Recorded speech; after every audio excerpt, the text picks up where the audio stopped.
without that play, Greenlaw. Jaber just gave me this one, and it feels good to have these, but this shirt says it the best to me here, man. The West is awesome, all right? But the West isn't enough, all right? We definitely have Victory Monday. We'll definitely have some more off days this week. You guys earned it because, guys, we're just getting started, man. Hey, fellas, it feels good. It feels good to say champions on the hat, but this ain't enough, like they said. So get your bodies right. We got more to do. We're probably going to end up playing these dudes again or another good team. So celebrate for 24 hours, but we got to get ready to do it again. It's got more work. Let's celebrate. Now it's a 3, 1, 2, 3. Yay!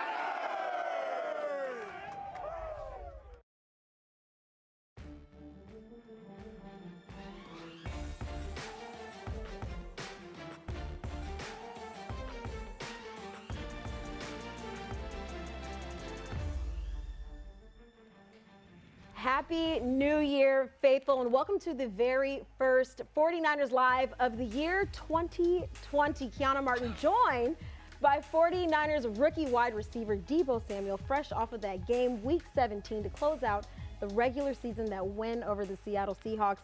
First things first, congrats on being an NFC West champ. Thank you. It's something that this team hasn't done since the 2012 season. Was this in the back of the locker room's mind going into this game at all? We knew what it was going to take for us to end up being the #1 seed, and as you can see all week during practice, everybody was really locked in, and we just went out there and got the win. Another feat is it was the first victory at CenturyLink Field since 2011.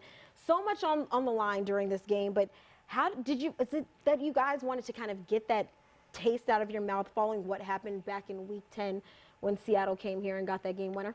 Honestly, we just went out here and we had a game plan that we had to follow, and the end result favored our side, which was great. We just wanted to come out with the win so we can get the home field advantage come playoffs. Enough talking about it. Let's be about it. Let's go right into the highlights from that game on Sunday night, prime time. 49ers looking for revenge following that walk-off win in Week 10 at home.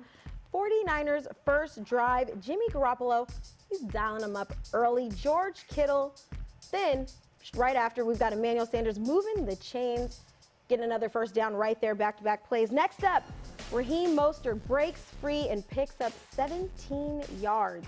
49ers settle for a field goal and put points on the board first. Next drive, this guy right here to my left, Deebo Samuel, on a slant, making the miss. He picks up 30 yards right here to move the 49ers to midfield.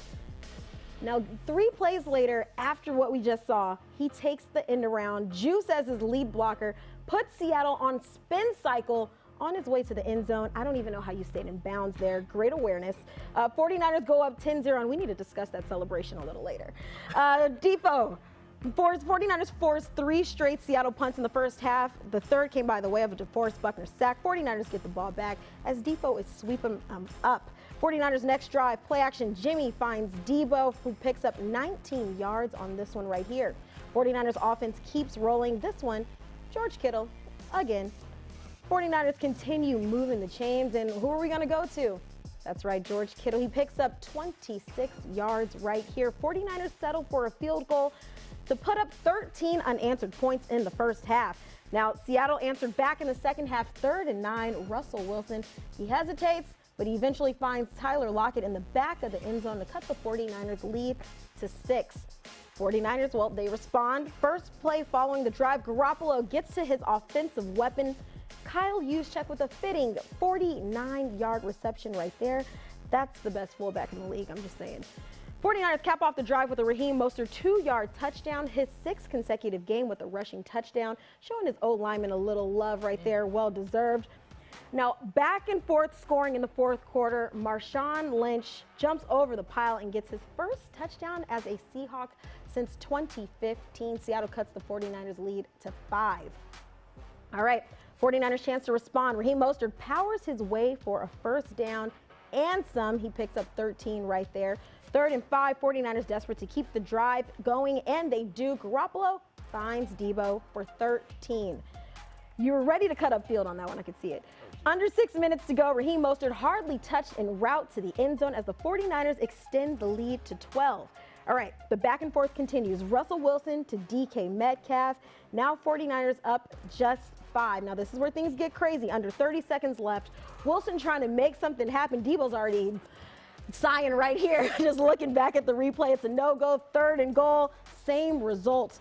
Last try, Wilson connects with tight end Jacob Hollister in front of the goal line.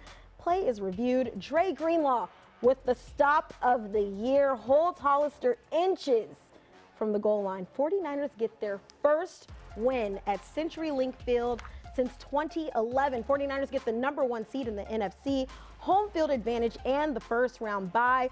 The return of beast mode meant nothing to the 49ers as he was limited to just 34 yards on 12 carries. Garoppolo, 7 of 7 passing for 129 yards in the second half.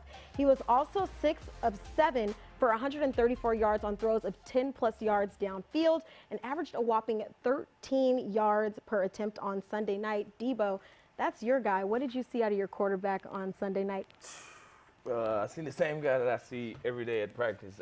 Very poised guy, real good leader and an energetic guy. Just going out here and knowing the things that it'll take to win the game, and that's what he went out there and did. When you have a guy like Jimmy, looking back at it, this is his first full season as a starter, which I think some people fail to realize.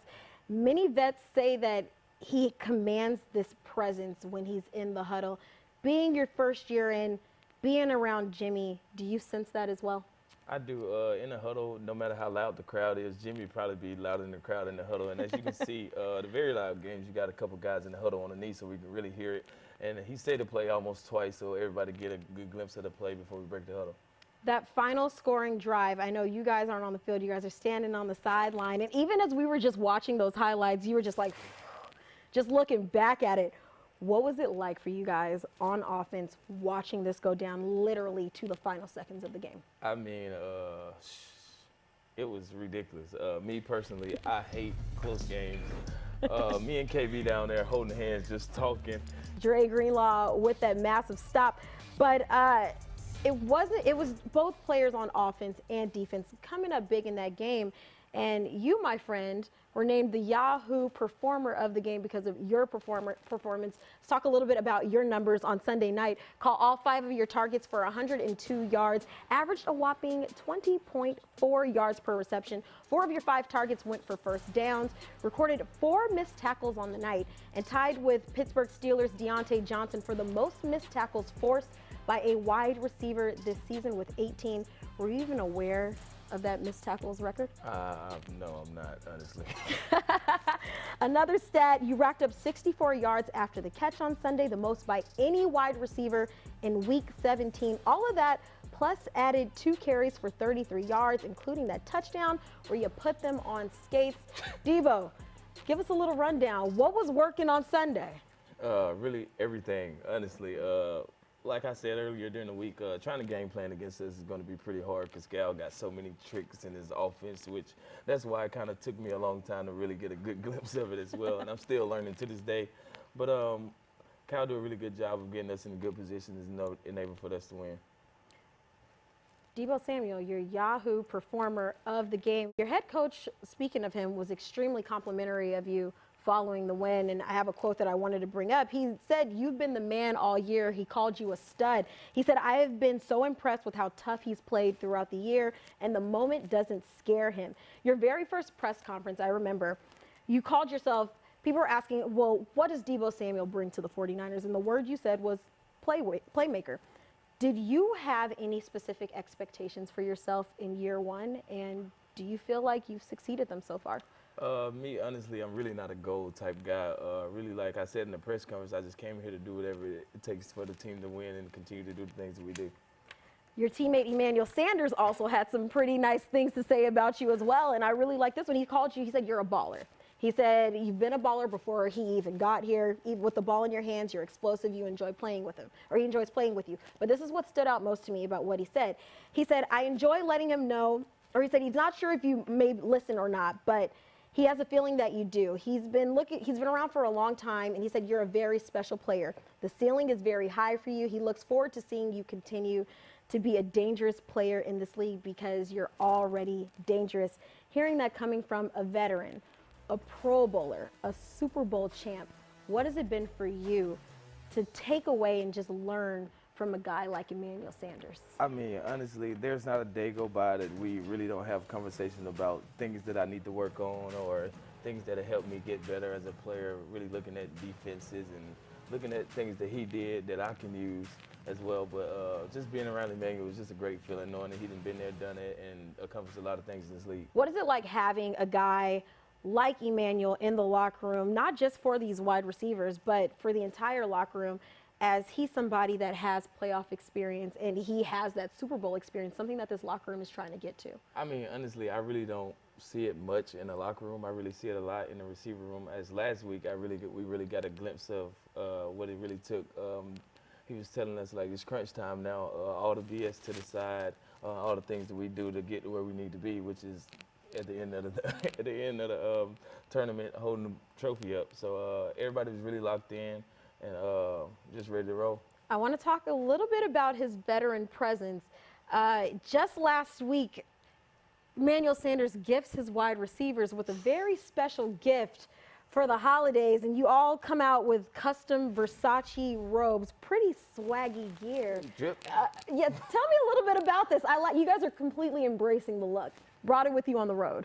Well, honestly, it all started when I bought the receivers the white jackets for the road game. That's right. That's right. So Email was like, "Oh, I got to do something for you guys." So we never knew what it was. At first, he was like, "I bought all the receivers for Versace robes." So we like, is he serious or not? So I mean, we was at practice and he was like, "My wife about to bring the Versace robes." I'm like, "Okay, how they gonna look?" So we get in the locker room. He's like, you know how we get when we get something nice. And everybody was like, well, it's crazy. And then it had the names and numbers on the back and the San Francisco logo. And we hit the group later on to my everybody wear black pants, black shirt, black shoes. So, I mean, that's how it all came together, getting on the plane. You're a pretty swaggy guy. You take pride in the way you look and your appearance. Do you own a Versace robe, or have you in the past? I mean, honestly, my mom was thinking about buying me a Versace robe. When I was moving in my house, I was like, "Mom, you're not about to spend that kind of money on a robe." That's a housewarming gift right there for you. She ended up buying me a polo robe, so it was kind of cool, but I never thought about buying one. Do you feel like you're going to wear this often around the house? I mean, it's a real... You wore it yesterday. Okay, he's getting the full usage out of it. Thank you so much, Emmanuel Sanders. Emmanuel Sanders and family. And you had it on post-game on Sunday? Almost definitely. Emmanuel was like, well, we got to get a flick with the robe on. Got to get a flick with the robe on, the NFC champs. It totally makes sense. But all this love and respect, it's well-deserved. But it's not just from your teammates. National pundits have also taken notice of your Week 17 performance, which earned you your third nomination for the Pepsi Rookie of the Week. For Week 17, fans can go to NFL.com and submit for Deebo to earn the honor. It's the final regular season Rookie of the Week nomination. So, faithful, let's get out and finish this with a bang. Get Deebo the recognition this man deserves. That's NFL.com, Pepsi Rookie of the Week honors.